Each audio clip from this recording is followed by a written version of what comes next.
Shattered Reflections Part 5. Sharon stood, shaking with fury and confusion. You've been lying to me my entire life. How could you keep this from me? He's my father, her voice desperate. There's more to the story than you know. He's dangerous. Sharon, her mother said, I kept you away from him for a reason. But Sharon had heard enough lies. She grabbed her jacket, her mind racing. I'm going to find him, she said. I deserve to know the truth. Her voice cold and determined. David stood, ready to follow her. But as they walked toward the door, her mother's final words stopped them both in their tracks. He didn't just leave me for David's mother, she said, her voice trembling. He was involved in something dangerous, something criminal. That's why I kept him away. If you find him, you'll be putting yourself in danger. Sharon turned, her heart pounding in her chest. What do you mean? Her mother looked at her with a mixture of fear and regret. Your father wasn't just a man who left us. He was running from something, and if you go after him, you'll be dragged into it too. The room fell into a tense silence as the weight of her mother's warning settled in. Sharon's mind raced. Could she trust her mother after all the lies she had been made to believe, or was her father really the villain? Was there more to the story? David stepped closer to her. We need to find out the truth, Sharon, together. Sharon looked between David and her mother, torn between the past and the future. One thing was certain.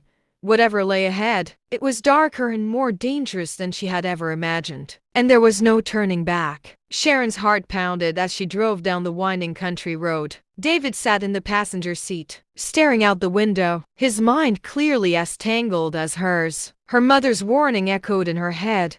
He's dangerous. But after a lifetime of lies, Sharon was done listening. She needed to find her father and hear the truth from him, whatever that truth was. The address David had found led them to a remote cabin tucked away in the woods, far from any neighbors or signs of life. Sharon pulled the car to a stop, her hands trembling on the wheel. The air was thick with tension, and the only sound was the wind rustling through the trees. This is it, David said, breaking the silence. He turned to her, his face full of uncertainty. Are you sure you want to do this? Sharon swallowed hard.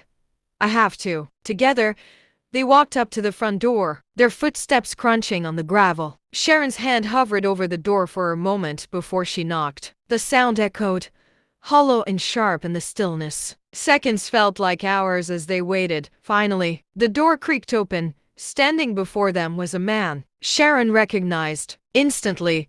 He was older now, his hair streaked with gray, but his eyes were the same.